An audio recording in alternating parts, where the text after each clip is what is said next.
Birds flying high, you know how I feel. Sun in the sky, you know how I feel. Breeze drifting on by, you know how I feel.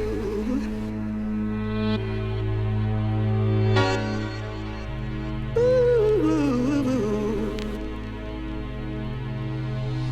it's a new dawn.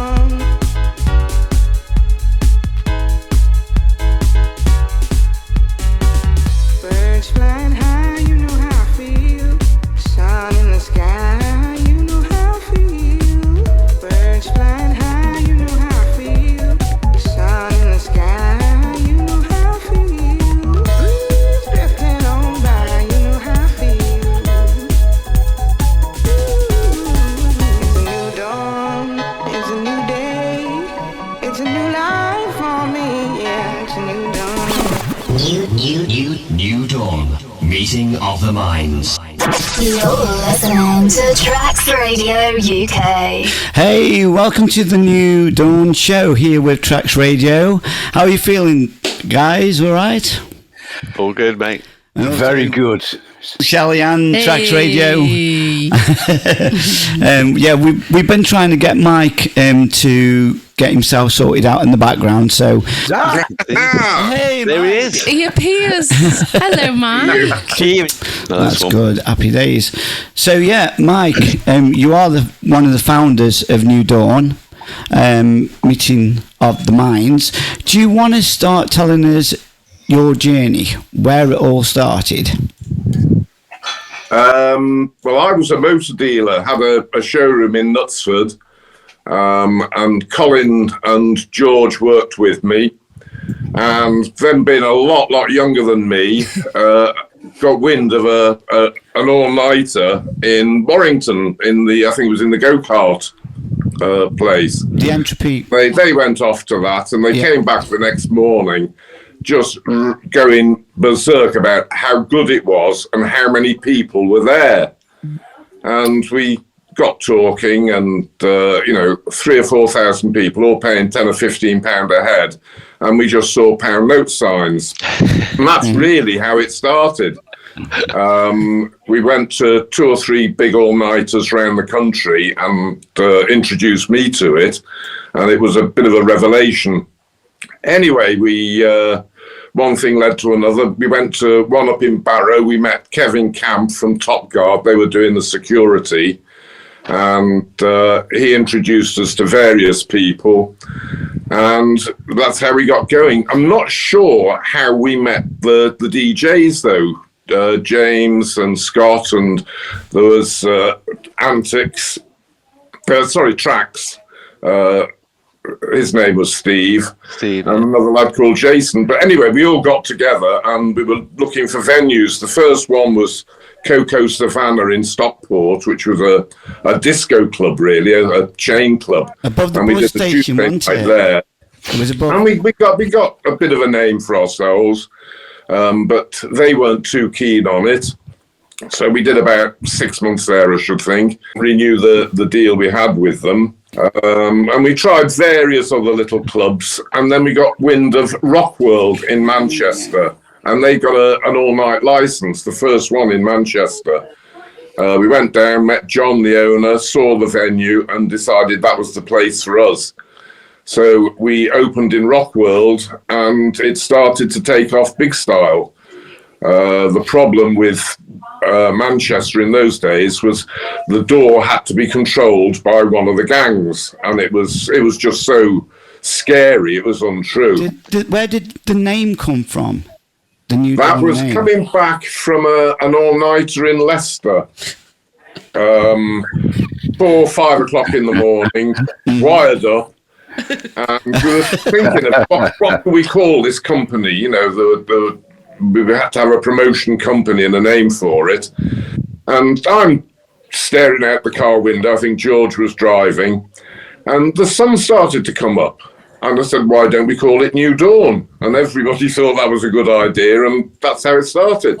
Was it a quick move from the Stockport to limit? From Stockport to Rockworld, probably, so such a long time ago, probably 6-8 weeks. So I did see. 3 or 4 nights after Cocoa Savannahs in a club called Hamilton's in Stockport. The lads will probably remember this better than me. I honestly can't remember, but we had the same problem there. The door staff we had to use were part of a local firm, if you like, and the competition didn't like it, so there was constantly aggravation on the door, not with the clubbers, but with the door staff and their associates, if you will. I suppose it was like the racket, wasn't it? But back in the day, it was absolutely, yeah. They controlled the door and what was sold within the club, basically. That's what it was all about. And so there was the front room and then the back room with the little jail cell, yeah. Which was the DJ booth. The front room was where the bar was and the proper DJ booth, and then this secondary room right at the back. I think that was the limit, though, wasn't it? That was I beg like that. pardon. Yeah. Rockworld that was the limit. Well, actually, Rockworld had one big room, but it had a separate room as well at Rockworld. There was another little room we used to have, like as a chill-out room, as I remember. Yeah. I don't to the side. Chill out in there, or was it just a spare space? Did you go downstairs for that one, or I'm thinking of the limit? The limit was downstairs. The limit. Yeah. I mean, I get them all a little bit mixed up, but I'm getting old. Very easy.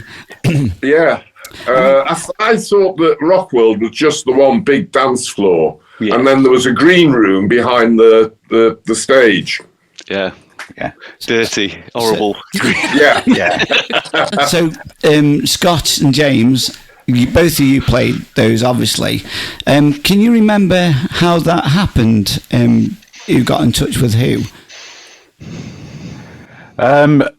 For the... What do you mean, how we got involved? Yeah, you got involved, with the Rock World and meeting Mike, Colin and George. And well, I was... working in a record shop on a Saturday afternoon, helping out this guy, and a guy came in and we started talking to us. It turned out it was TRAX, and he sort of said, "Oh, I'm getting involved with this promotion company. Would you be?" And it's like, "Well, yeah, of course I would." So that's how I got introduced to it. And then I remember he said, "I've had this demo tape from a DJ from Bolton. Would you have a listen to it? He's done this really great thing with 2 copies of Charlie." So I listened to it. As I said, I said, "You need to speak to him." And then I think we invited you down to, I think there's a guy called Modi, who was a friend of his. Yeah. So we all went down to this tiny little house in Macclesfield with a pair of decks in the corner, and we just would sit there and spin tunes and smoke. And Scott came down and started playing, and from that point he was sort of on board. The rest is history, so to speak. So I mean, there was 3 of you involved, weren't there, Mike, in the organisation, and I mean, you were the very first as well to actually put an event on at Keele University. That's right, out of everybody else. I remember it really well because it was an all-nighter as well, and it was there wasn't any all-nighters ever legally in Stoke-on-Trent. You were the first, I believe, correct me if I'm wrong, but I think you were the first to actually legally put an all-nighter on. I'm pretty sure we were, but the Students' Union had the licence. They didn't have licence, being part of the university. They didn't need a special license to run all night. Right. And we did a deal with the social club of the union, the social secretary, to run 3 nights through the summer vacation. And we did the first one, and it cost an awful lot of money to promote a big event like that, to make it the flyer as well. I mean, you went all out, didn't you? It was it was a big flyer. You've all seen it. always had to put extra sound in anyway and lights. But this was a major expense, and it was moderately successful. It was going to pay for itself. But unfortunately, the vice-chancellor who ran the university lived within the grounds, and he didn't get much sleep that night. What a shame. He basically pulled the plug on us after the first night. Wow, because you did have some others booked with them, didn't you? You got a series of events planned. It wasn't just... Well, yeah, we were doing 3 that summer, and if they'd been successful, we'd have... carried on in the other vacations or possibly during term time. It was they were getting paid a lot of money for us to use the venue. So can you remember the transition from the club side to going to Signal Radio to do the new Dawn? That was concurrent. I think we were still doing Rock World when we started the Signal show. Okay, would that have been around about 92? 90, it would be 92, yeah. Okay, we just want to clarify because, there's a few saying 91, end of 92, but I believe it was 92, beginning I think it was 92. I don't think New Dawn really got going till 92 anyway. And the Rock World and the Signal all came together roughly the same time. And when you approached Signal, with the mainstream radio station, it was very bizarre for him to give you to play this music because it was looked down upon, wasn't it? All the everywhere we went, nobody wanted to. The word rave was a no-no, taboo. Yeah. And I think we started, when we were presenting ourselves, we called it dance music. We didn't call it rave music. To try and make it seem a little more respectable. Yeah, the word rave started to sort of fall off a bit, didn't it? Because it had that stigma around it, got a bit commercialised, and you saw glow sticks and people just coming out of parties, looking spaced out. So the word dance music was circle because it's everybody refers to it as rave music now. Oh yeah, it's a culture now. It's trendy, isn't it? It's gone to a trend. We set a trend. But when you approached Signal, was it a few meetings or were they up for it straight away? And was it a matter of? I think it was George had made the initial contact and set up a meeting at board level with them. Okay. And, I went in my suit and tie and trying to look respectable. Oh, so you look the part, the businessman walking in, we're very pro and, we've got everyone behind us professional. I was the front man for it. Until the DJ started to rock up. No, we didn't take the DJs. It was just... until the DJs started to rock up, that's when it all went.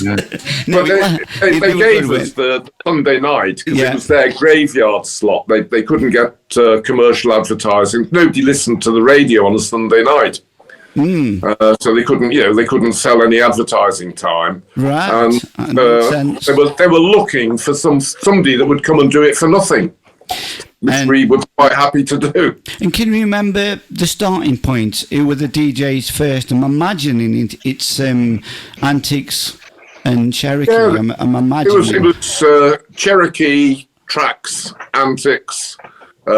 Rick Jones, right? Okay, they were the house DJs basically. The residents. They were so loyal to us. They were with us from the beginning and stayed with us. They brought the decks down as well. I think James was saying they were carrying his decks down in the back of his car and rushing to get there on time. But yeah, to think, So you started promoting? Would it have been 91 then?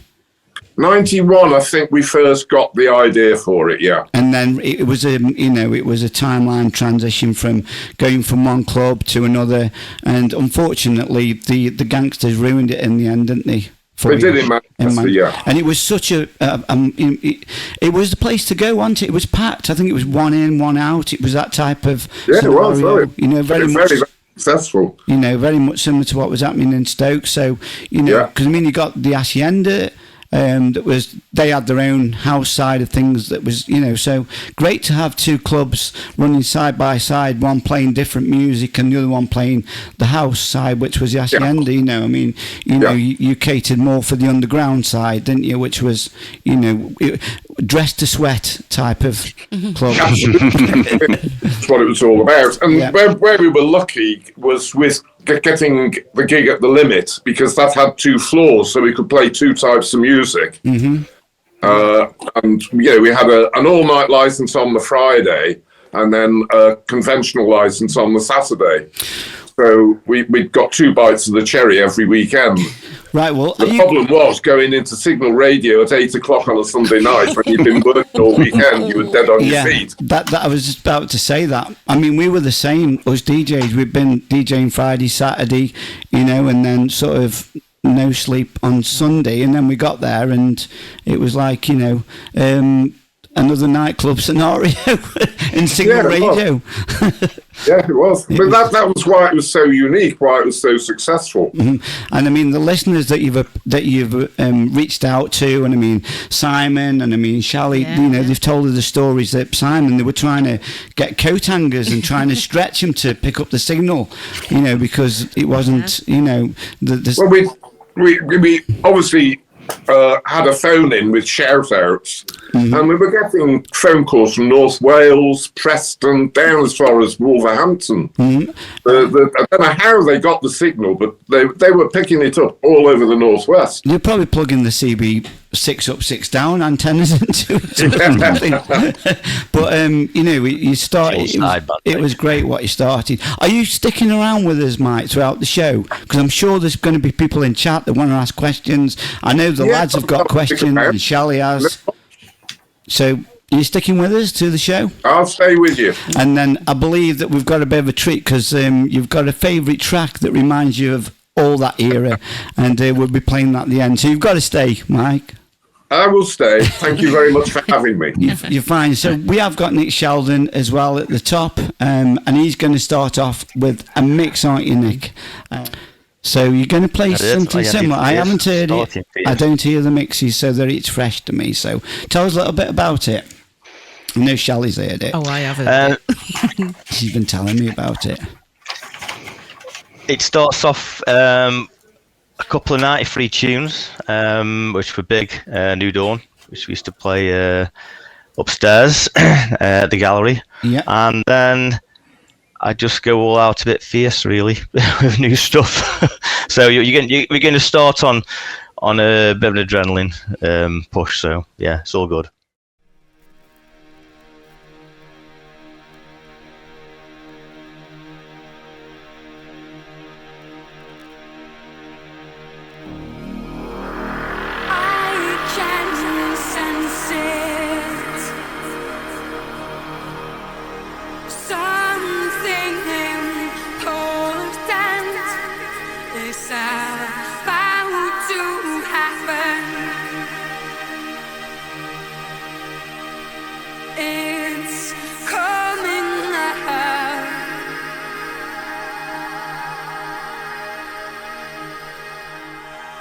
Takes courage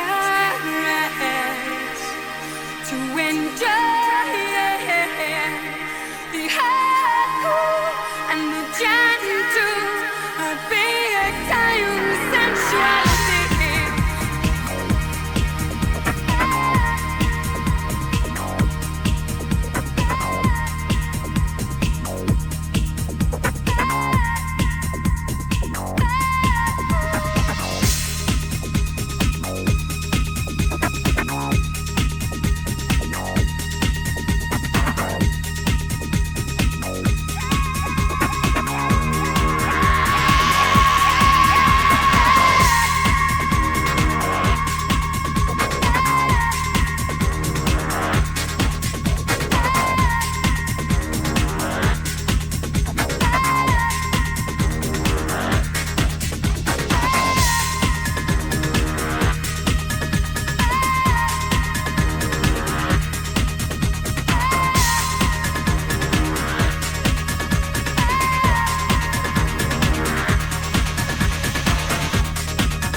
So there was a track that you played and it had an awesome bass line, very old school, and it reminded me of, I was saying it reminded me of Ray's Break for Love. Yeah. Is it off a certain track that you know too, yeah.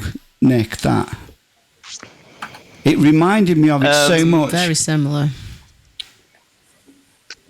Dun, dun, Yeah, because when you said it's an old school bass line, Yeah.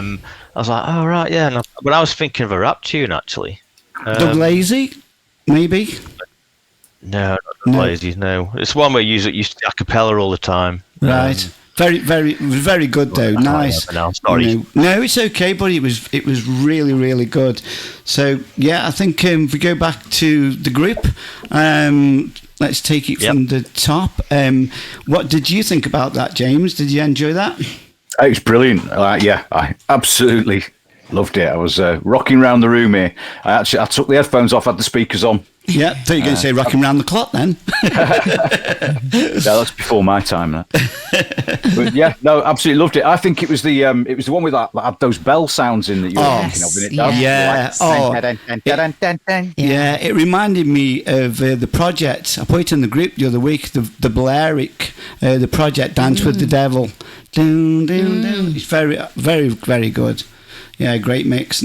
Thank you, Nick. I haven't heard that for a while. Dance with the Devil. Yeah, I mean, very, very good track. So, Cherokee, Scott, did you enjoy? Yeah, fantastic. Really, that definitely floats my boat. I was loving that sound, and that's kind of sound that's a mixture of, like, I don't know how much of percentage of that was relatively new stuff or progressive, wasn't it? Sound. Very progressive. It all did, like we've said before, you could have heard it back in the day. But it's also really current now, and it's fresh, and I love that. It's a really great blend of sound. Did you pick the bass line up? Any thoughts on where that could have been from? Did it sound familiar to you? Yeah. If there's anyone sounded like a tune from 91, 92. Yeah. Like that. So if anyone knows in chat, please let us know. Give us the heads up if you do know what the bass line's off. Mike, I saw you bopping away a little bit there. Yeah, well, it all comes flooding back. Yeah, I mean, to think, 30 years ago on a Sunday night you would have been in the studio, what would you have been doing? I'd have been probably on the phone. On the phone, we're taking phone calls, people ringing in. Yeah, all the shout outs. I mean, they were coming from all over. Wow. We had a bag of mail there for us as well. Some of it would come to the office, and some would go to Signal Radio. And I think that's why we actually got terminated at Signal, because we were getting a lot of mail from people that were into the show, that understood the show, but a lot of them were young offenders. Okay. No paper, and it didn't go down too well at Signal Radio. The biggest fan base. But we were doing our bit for criminal rehabilitation. Well, this is true. It was probably Stoke-Heath. Probably Stoke-Heath, because I mean, would have been in the range of the the Signal. So they were probably all raving, and probably they were looking forward to it. They were bouncing off the walls, apparently. I mean, probably even the staff probably were enjoying it too. Keeping them busy. Well, it kept them quiet, that's for sure. Keep them quiet. I don't know if you know the story, Mike, that James was telling us. He went for a kebab, something to eat, halfway through the show, and he was talking to the guy in the kebab house, and he said, "You tell him, James, what happened? You said that you were playing." Yeah, it was just up the road.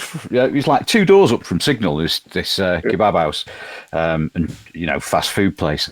And we're in there, and they had the show on in the background. And I said, "Oh, yeah, that's our show. We're doing that." And he went, "No, you're not." That's probably because you were there. Like, how can you be there in the Signal? But yeah, the disbelief. Yeah, because it's probably it was nothing like it, was there? To think Signal was actually letting it go ahead was phenomenal. That I thought as well, though, is it actually made Signal 1 really modern. Do you know what I mean? It put it on the map, didn't it? It made it like this really cool station, because it wasn't really before then. No, because I mean, there was only sort of Kiss. Was it Kiss that was doing it in Key 103? That was actually doing a dance show that was within our, that we could pick up as well. Yeah, Sunset were as well. Sunset. Was that the pirate one though? Sunset Radio. They were legal. But they it was classed as a community station, so it was just for Manchester, and it was the Signal didn't travel as far, but it was legendary. Yeah, I mean, it's it went far and wide, so it was well done, Mike, for bringing it to us, because I think it's shaped a lot of people's lives listening to it. I mean, what for you, Shelley, for definite? Huge, massive. It's not an understatement to say we wouldn't be here without you. There you go. That's true. That is true. Yeah. Wow. Pay we didn't know what we were doing. No, we didn't. That's the best part. I didn't. When I turned up, I was like, just because I mean, you're in Signal, and everything's so different. It's all clinical. The decks are different, and everything has to be sort of so professional. It wasn't just like walking into a club. It was, you're on radio. We never had the opportunity to go inside a radio station. I never did up till that point. I suppose it is very different than just rocking up into a club, isn't it? Mm-hmm. Yeah, because you're really different, because you haven't got the lights or anything. No. And the monitors weren't the best because you're not in a club. So it was all very different. Very different. So yeah, we've got another mix, and it's Scott Cherokee. Do you want to tell us a little bit about your mix now, please?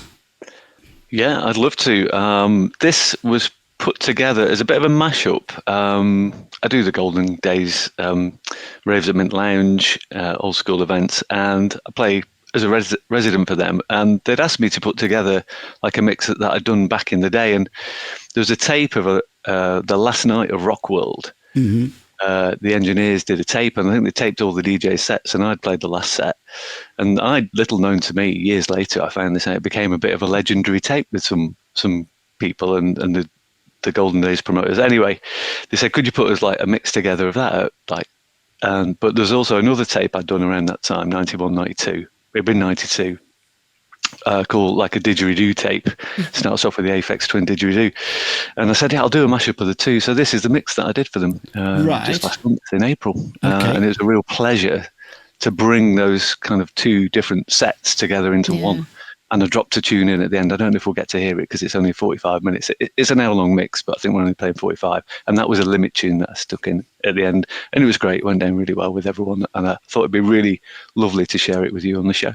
Yeah, well, great. So when was that, Scott? Was it the Golden Days, the one you did a few weeks back? Is that... Oh, yeah. April or something. 13th, wasn't it? I remember you coming on the show. Yeah. The show. I can't remember what I came in the room for these days, you know what I mean? They'll ask me what I did 2 weeks ago.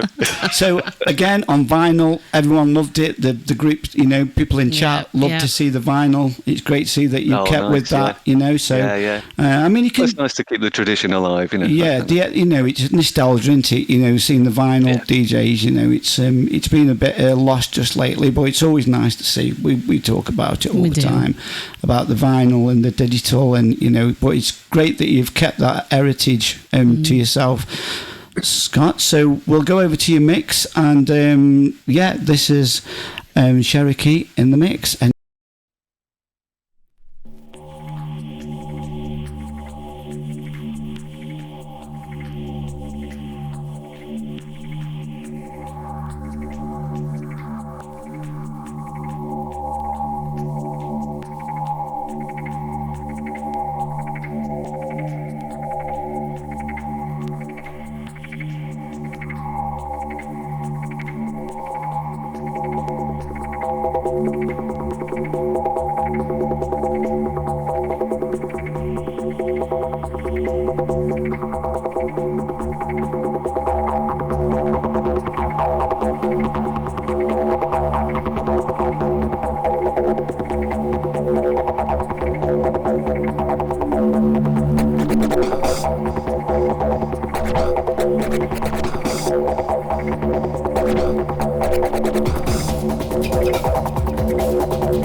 hippodrome, I ride a ticket thing.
bum rush.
is now in New York City.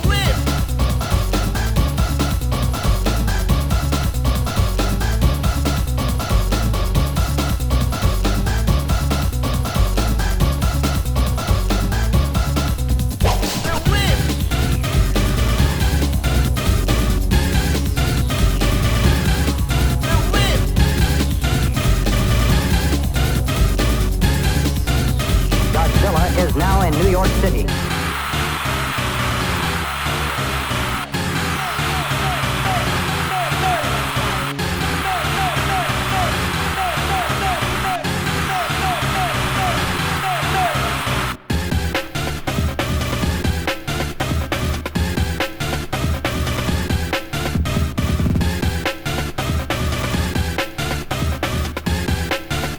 Godzilla is now in New York City.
Is now in New York City.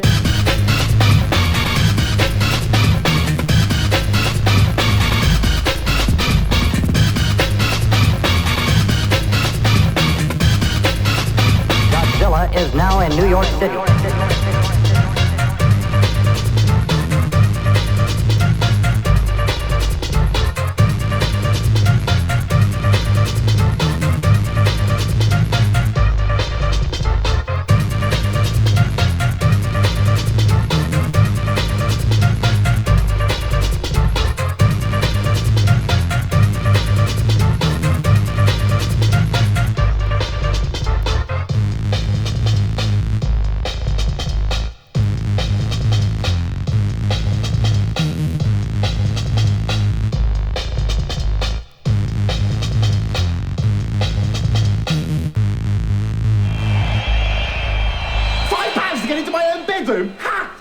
Turn it into a roller disco. Rhythm section coming on strong.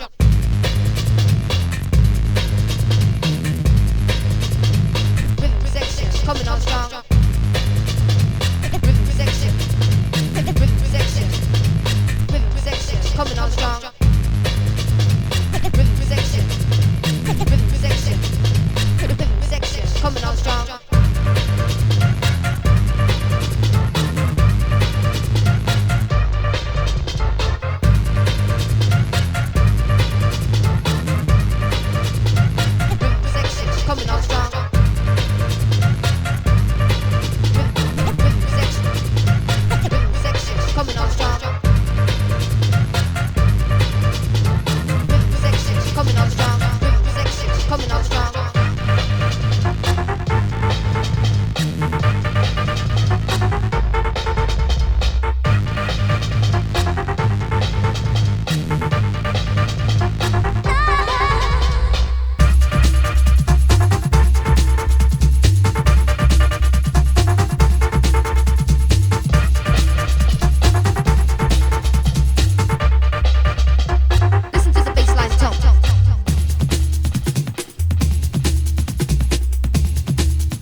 Yeah, so that was absolutely fantastic, Scott. Thank you very much. Took us right back. Proper New Dawn School tunes there. Old school New Dawn tracks. Very good on the decks as well. Great technician. Hey, Scott, I've got to mention as well, I love how you put the pieces of paper in the old. They've obviously been played a lot. I can tell. It's something we used to do back in the day for when, to keep it. Yeah, to stop the wobble. Yeah. That little bit of wobble that throws the needle out. I mean, it still pops out on that mix. There's a couple that popped out, but yeah, it goes to show how many times you played the track as well. Everybody else enjoy it, taking us back to the original roots.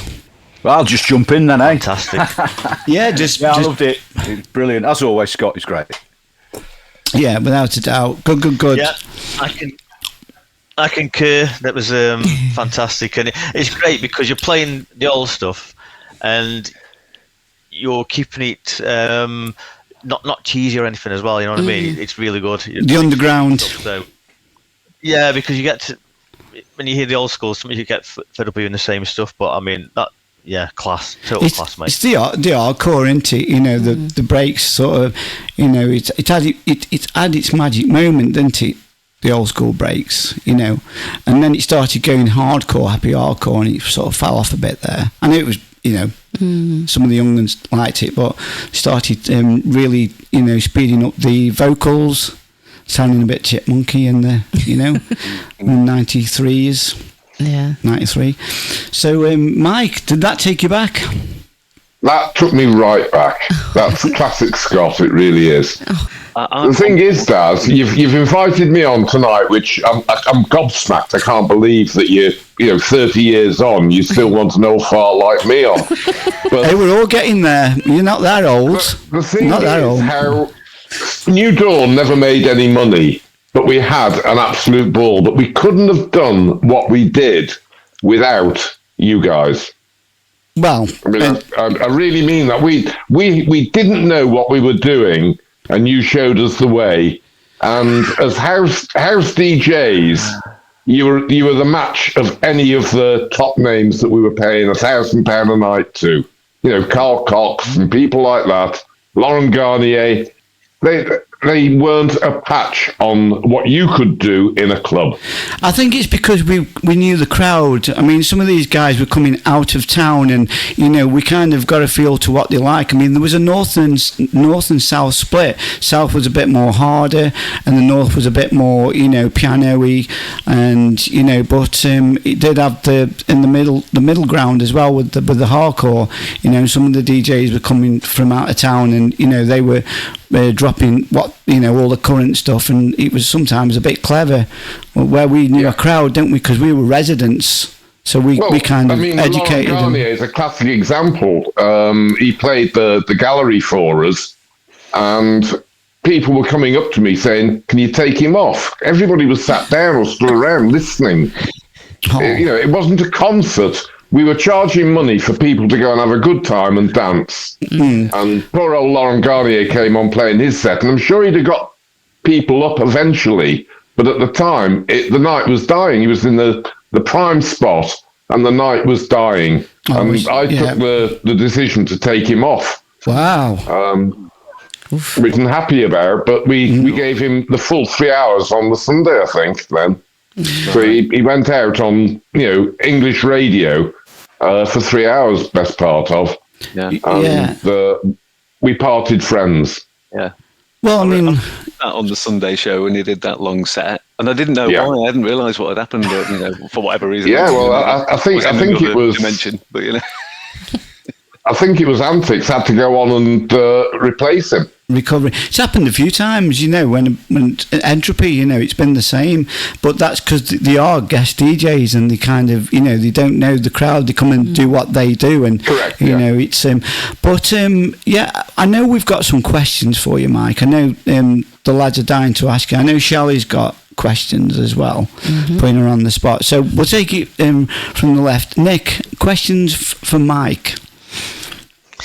So my question to you, Mike, is, out of all the nights you've done, what was your favourite night of New Dawn? Oof, I can't pick a favourite night, but certainly my favourite club was The Limit. That was just the perfect rave setup, it really was. And Armour, the Yemeni guy that owned it, was such a lovely bloke, and it was his absolute baby. The club was immaculate. It was mint. It was always clean. But because it was in Manchester, he had grief from the gangs, and that reflected on us or affected us. Yeah, the sound system and everything was perfect, wasn't it? He slept there, didn't he? We hired in sound wherever we went. We had we spent a fortune on sound systems. And it shone, you know, and that shows the difference, you know, when you turn up at some clubs and they're playing on, you know, what was installed in the clubs back in the 70s, you know, and then you go to a club like yourself that brings in, you know, in-house out sound system. It does shine. So yeah, so that was the difference. That was your best club. And what about you, James? Question for Mike. Mike. Thanks for that, saying that. Then I feel very humbled Well, seriously, we didn't know what we were doing. You taught us how to do it. We were learning as well. We were. Blind leading the blind accordingly. But yeah, what I'd like to know, Mike, is if you could actually go back and do it again, what would you do differently? Oof. Gets personal then. Enough said. Have you got a turning moment, Mike, that you think, I would sort of approach that differently, or a decision that you might have made? Yes. You wouldn't have put Warren Garnier I always wanted to approach more clubs. Okay. And, we had one good night a week, and it wasn't enough. It wasn't making enough money. And I was honestly, to be quite honest with you, it was a business. It was an opportunity. I loved doing it because the customers, the kids, were just lovely, and it showed. And I was always on the door, making sure we weren't getting ripped off. But everybody was out to rip you off. Wow. So somebody had to stand on the door and count them in, and then tally up the money at the end of the night with the club. Because we always split the door with the club. That's how it worked. Yeah. But yeah, if I was going to do anything differently, I would have probably put my foot down and said, we must get other venues. Mm-hmm. Because every time we got blown out, what would happen? The venues would either get shut down or told to shut us down by the police. Yeah. Or they got greedy and thought, well, we can do this and we don't have to share it. And I would have gone to more and more venues, possibly tried to acquire a venue of our own and get it licensed and do it properly. Okay. And when you look at the lads that ran Cream, that's what they did. They grew with the business, and we didn't. Okay, so you think it's because of the you didn't sort of get any more clubs, you could have progressed that way, that sort of didn't help then, Mike? Is that what you said? I think we should have really had our own dedicated venue. That wasn't run by the cartel of Manchester. Well, no, I wouldn't have gone back into Manchester. Oh right, outside, maybe like Crewe or the Potteries was a great area to work in. Well, it was a capital at the time, wasn't it? And there wasn't a lot of clubs willing to, let you in. That was a problem. Well, no, I mean, you asked me about Signal Radio before. They didn't understand. And I don't think Colin George himself did, how big a movement it was. No. And the marketing department at Signal couldn't get their head around the numbers of listeners we were getting on a Sunday night playing this new music. It was they had personality DJs. We played complete sets, and that was something unique. And they didn't understand that, so they couldn't find the right people to advertise on the New Dawn show. Mm-hmm. Was it a bit overwhelming for him, Mike? At first, did they realise how popular it would become? Because they didn't. No, I don't think anybody did. In fact, no. Who'd have thought 30 years on, you guys would still be making a living out of it? And is there any moments, I'll just ask a question before I go over to Scott, is there any moments in Signal Radio that was very awkward that you can remember?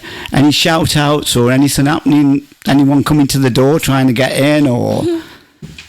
No, I don't think we ever had any aggravation. That was the lovely thing about the dance scene. There was no aggravation. People were just loved up. They all wanted to be your friend. The phones never stopped all night from people phoning in with shouts. I bet they were bizarre, some of them. No, that's what I'm saying. I'm wondering if there's any random, weren't they? These shouts, they didn't make any sense. At all, right? There was one girl that sticks out, the only one I can actually put a name to, and she called herself Lady Di, and she found that she was very, very well spoken. And I'm sure she thought she was Princess Diana. She might have been. she was on 2 or 3 times every Sunday night. And if she's listening tonight, God bless you, Lady Di. Oh, absolutely brilliant. Yeah.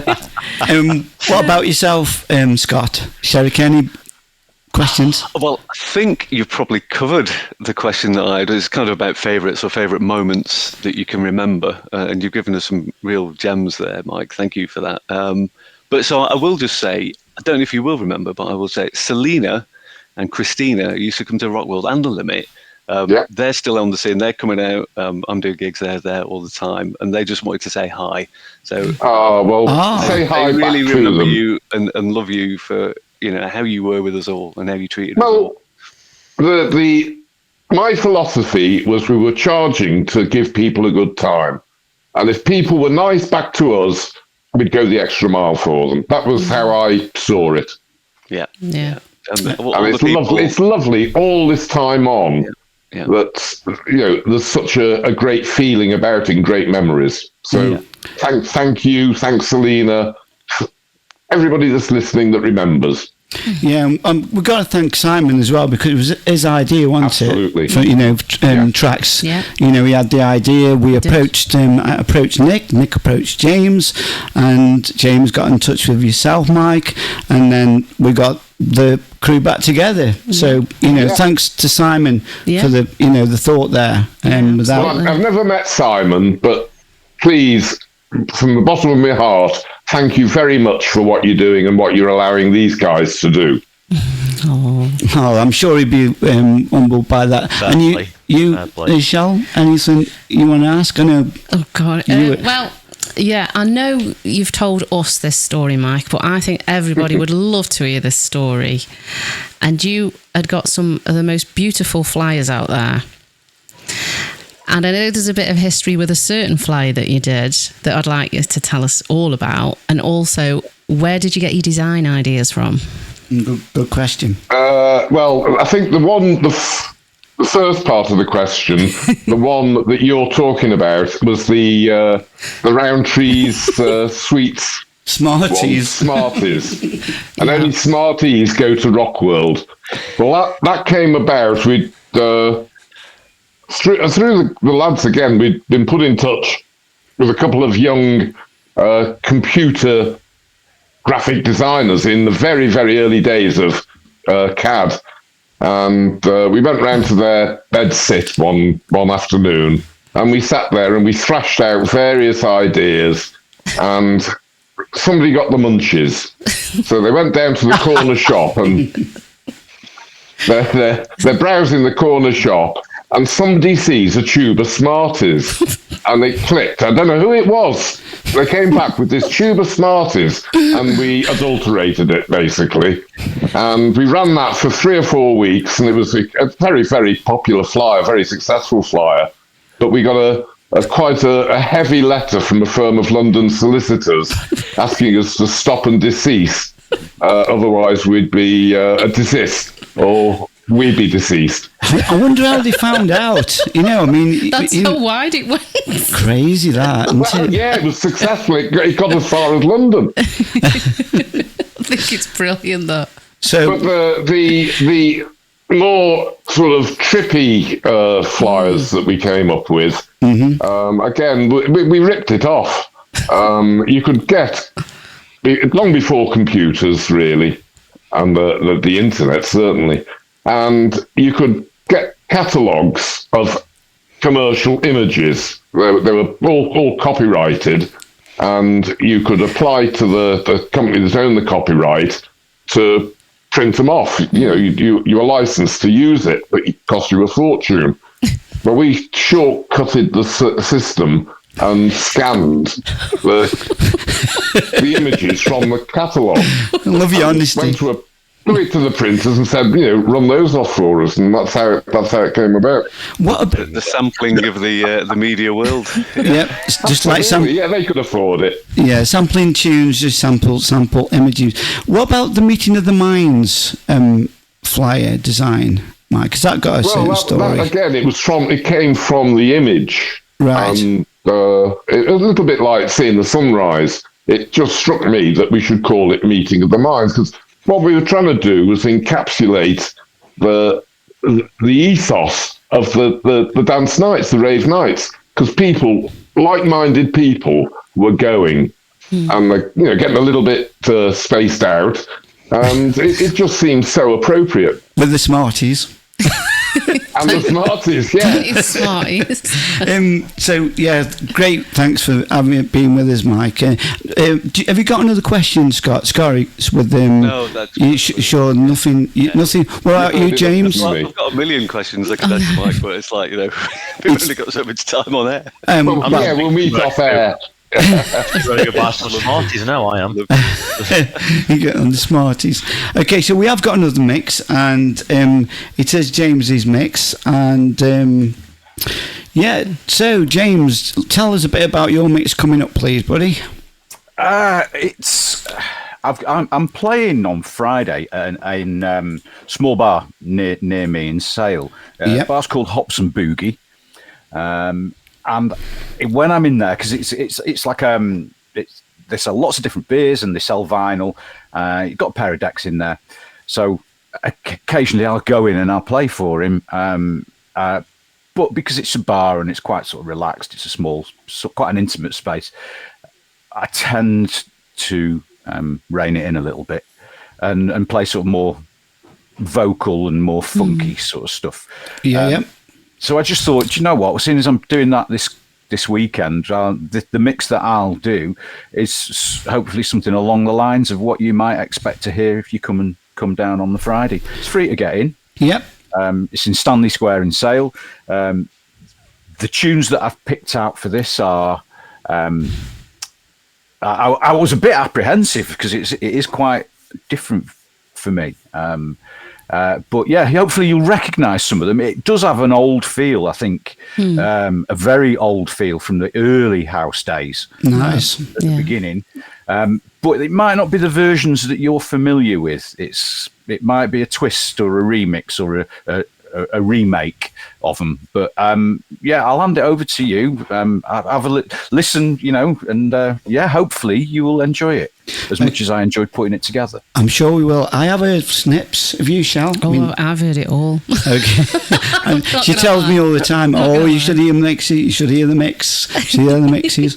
So I always like to listen on the night just to make it a little bit more special. This is very cool. Cool. Okay. It's also very, having heard Nick's and Scott's mixes as well, and knowing just how high they've set the bar, it's always worrying having to follow somebody else like that as well. So yeah, I do hope you enjoy it. And again, like this one, it was the total was about an hour. We're only supposed to do 45.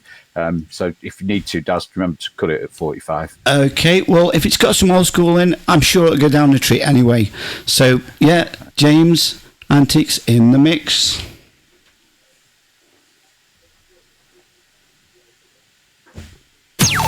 Keep it locked. Keep it TRAX family. It's all about love. It's all about house music. It's all about love. It's all about house music. It's all about love. It's all about house music. It's all about love. It's all about house music. It's all about love. It's all about house music. It's all about love. It's all about house music. It's all about love.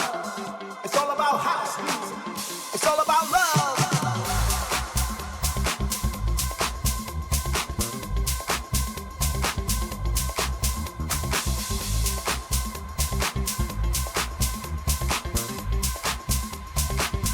It's all about love. It's all about house.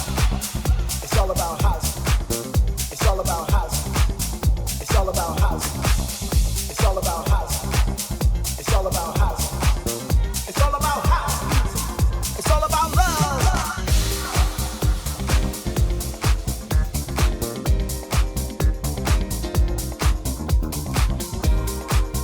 It's all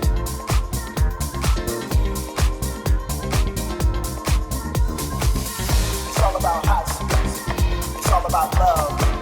It's all about house music. It's all about love. It's all about house music. It's all about love. It's all about house music. It's all about love. It's all about house music. It's all about love.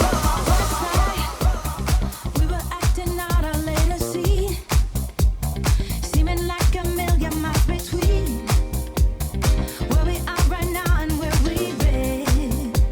Hey. Tell me when did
With that house music, you can't go wrong.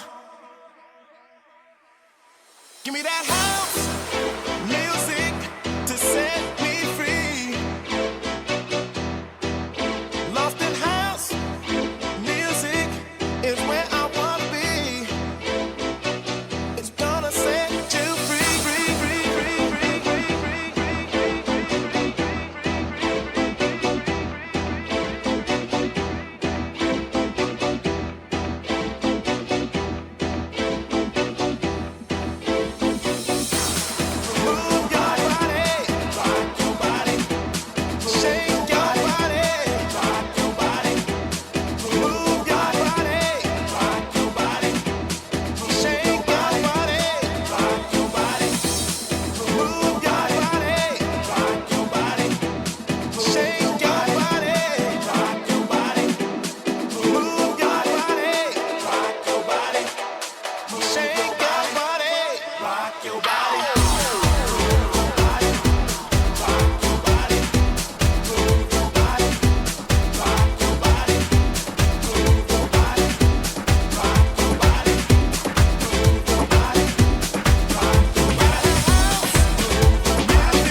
lovely city.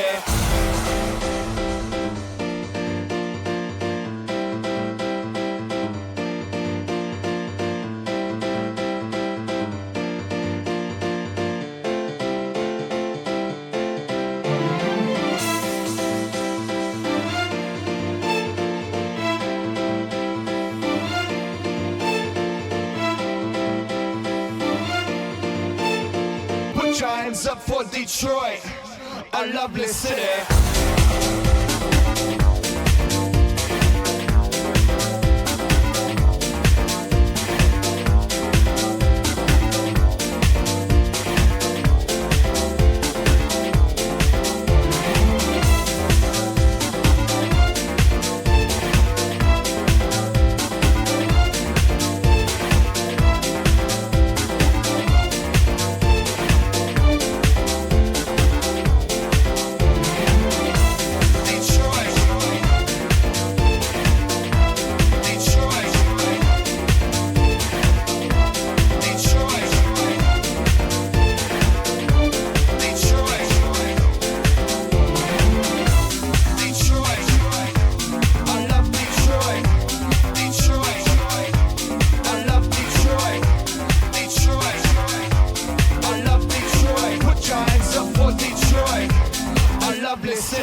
to say.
promised land.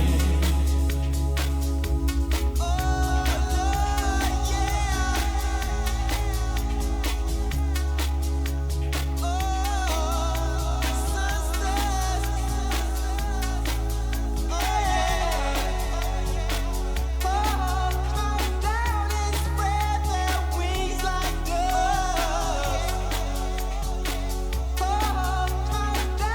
spread their wings like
association with Disco Intelligence Recordings, the original underground music station, streaming 24/7 around the globe. Tune in at www.trax-radio-uk.com. Tune in app and Alexa and Google Assistant. Keep it locked. Keep it tracked. Yes. Well done there, Antix, James. Awesome, mate. One lovely ending to the show. I was right singing my way through that. All the way through I was singing that. Yeah, sure. You're what same, isn't it, that close to you? Proper up my street, that is, that funky stuff. Yeah, it's a proper feel-good mix, that, isn't it? Yeah. It's a good bop around the kitchen. Just sorry we had to cut it short, yourself and Scott's, I know you've got an hour's worth there, but time caught up, so... It just flies, doesn't it?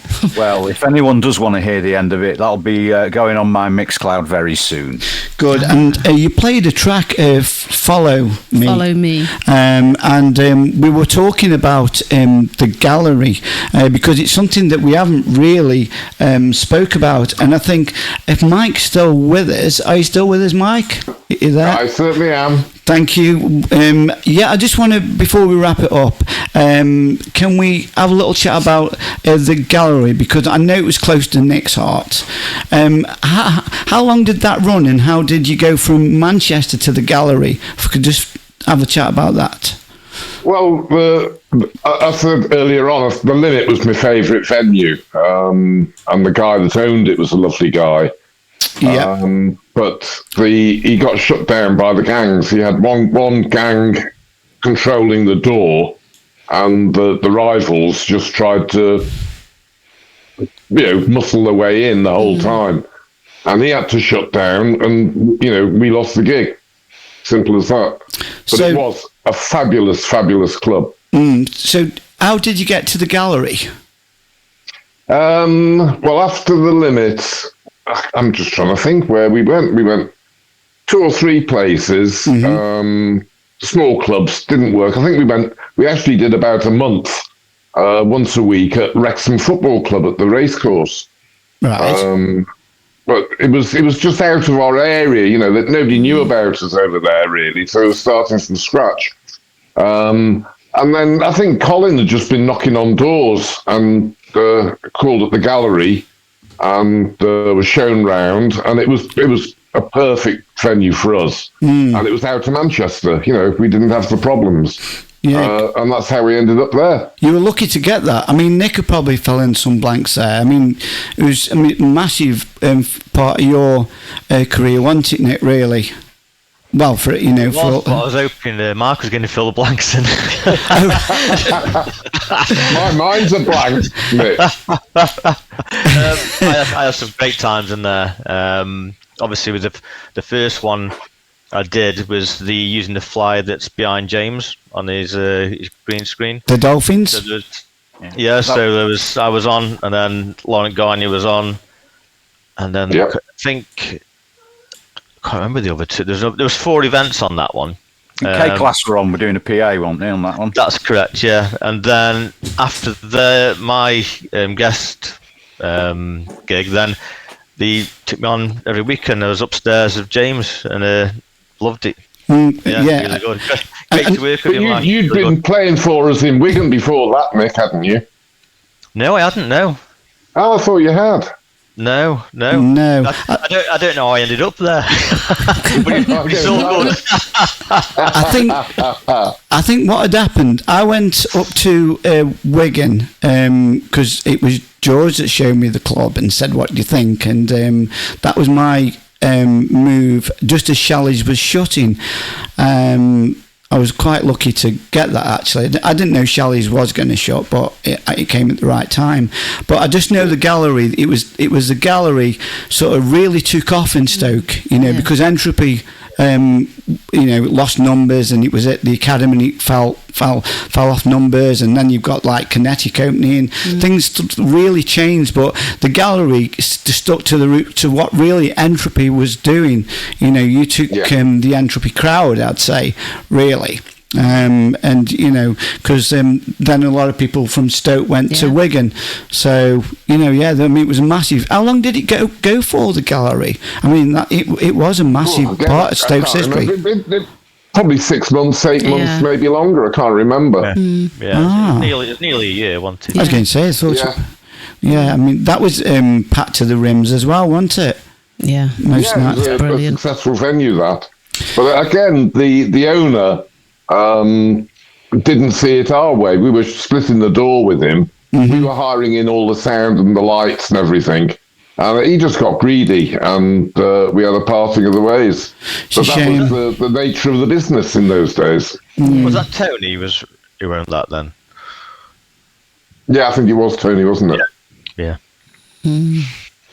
Well, it's been a great show. Thank you so much, Mike, for giving us your time, and struggling with all the technology as well. I know the iPhone can not be the best for Ninja, so well done for struggling with us and being patient and keeping with us. Thank you so much. Yeah, thank you very, very much for having me on, because I can't believe that it's still going after 30 years and there's still so much support behind it. And we couldn't have done it without you guys, all of you. Thank you. So is there anything you guys want to say before we leave? I think we've got some gigs coming up as well that you want to mention. Yeah, we've got, I think Nick is, when's your boat sailing, my lovely? Yeah, so we do it in May and September. So next, obviously May the 18th, and then we've got September 28th. Only 100 tickets, that's all it is. And it's 6 till 10, and it sells out every time. Really, really good. A lot of people on there. Do you get the boat rocking? Oh yeah, it's non-stop. As soon as you get on, dancing for 4 hours. Boat crew lovers, because everyone just has a really good time. No hassle whatsoever. Yeah. Never had to use a gangplank, so it's all good. Don't rock the boat, baby. So yeah, that's this Saturday. And is there any tickets left, Nick? There isn't, but all right. Usually 1 or 2 might come up, so you just have to keep an eye out for it, because I have loads of people asking. So, right. First come, first serve. If there's anyone who drops out type thing. Yeah, well, just give us a shout, because it's a bit of a list, so we just go in order and sort it. And of course, we've got a 70-seater coach, so that's all gone. So. Right, so it is one drops out, one you've got room. So just get in touch with you. And what about James? I know you're working, aren't you? What you've just give us a taste, haven't you? What you're playing? Yeah, Friday, Hops and Boogie, little bar in Stanley Square, Sale, just south of Manchester. For those that know it, and I think I can't remember if it was 8 till 11 or 7 till 11, but I'm playing the whole night. Just me, unless either of you two fancies coming up and spinning a few tunes. I'll just put that out there. And it will all be, it won't be on vinyl, but it'll be on time code. But I'll be playing, because I haven't got any records anymore, or hardly any. Yeah, there's some nice tracks in that mix, especially, the Inner City. I love the mix of the one that you played. It was obviously in the city, but is it a recent mix of it? Which James? One? Good Life, was it? Yes. Yeah. It is remastered extended mix, Inner City and Kevin Saunderson. Right. Yeah. Just actually sang it a little bit different. Just good mix. Yeah. Well, they were all a little bit different. Yeah. So and I can't tell you where I got it from though. I can't remember. And what about you, Scott? Anything coming? I'm playing in September. Golden Days Mint Lounge. Nice. All access tickets still available. That's a 3 p.m. till 10 p.m. But there's an afters as well next door, which goes from 10 till 2 a.m. So that's in September 28th. Tickets on Eventbrite, and they're also doing. I'll just put a shout out. They're also doing John Cable, one of their DJs, part of the core kind of scene of that. He's doing a 24-hour set for charity on the 29th of June, I think it is. And you can buy tickets for that, I think, as well. And it's like £3 or something. I think it's basically free. But he's going to be doing that kind of and then finishing off. How's it going to be? On what platform is that? I've no idea. Okay. I'll have to keep tuned. It's for the charity Andy's Man Club, which is about men supporting men. Yeah. And, we don't talk enough about the problems we have and the challenge we have in life, and it's about supporting men as well. So that's a great charity. It's a brilliant charity, that is. And I've got another little gig coming up in July. I can't say anything yet. I don't think it's been officially announced, but that'll be in Manchester. Okay. What is it? Can I just say, James, great mix, mate, by the way. Oh, thank you. I enjoyed that. So, yeah. They were all great mixes, Nick. They really were fantastic. Mike, do you want to tell us one of your favourite tracks? Well, it's not one of my favourites, but it's what sticks in my mind from the very, very early days. And it was the same time that we came up with the name. We were driving back from this gig in Leicester, but all night they'd been playing Prodigy, Charlie Says. And it was like a worm in your ear. And it just takes me straight back to those very, very early days when we were putting our toe in the water.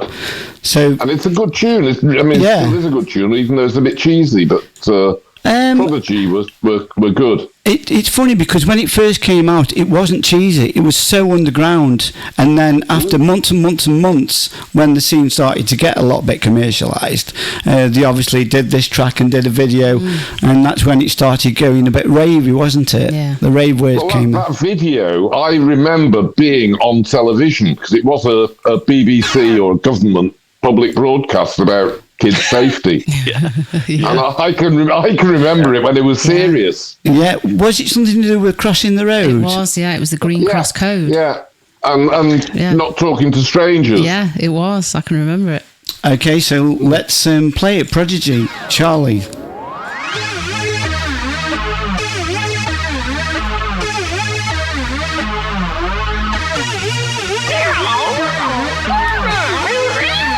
Charlie says, always tell your mummy before you go off somewhere.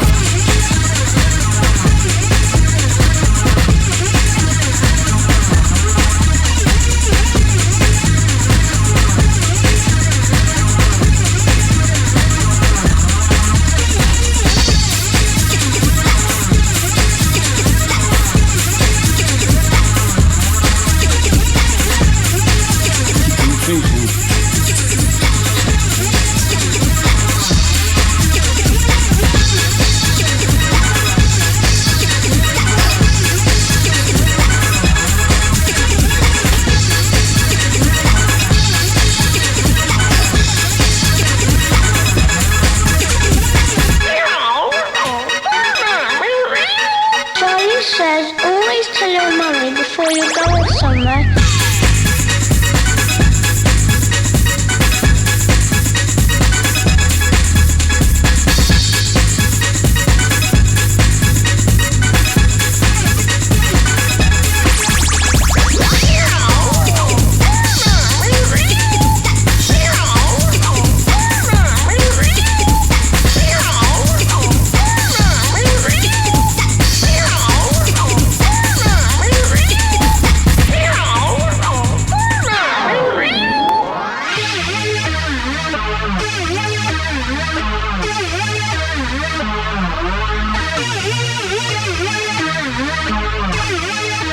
Charlie says, always tell your mummy before you go off somewhere.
before you go off somewhere.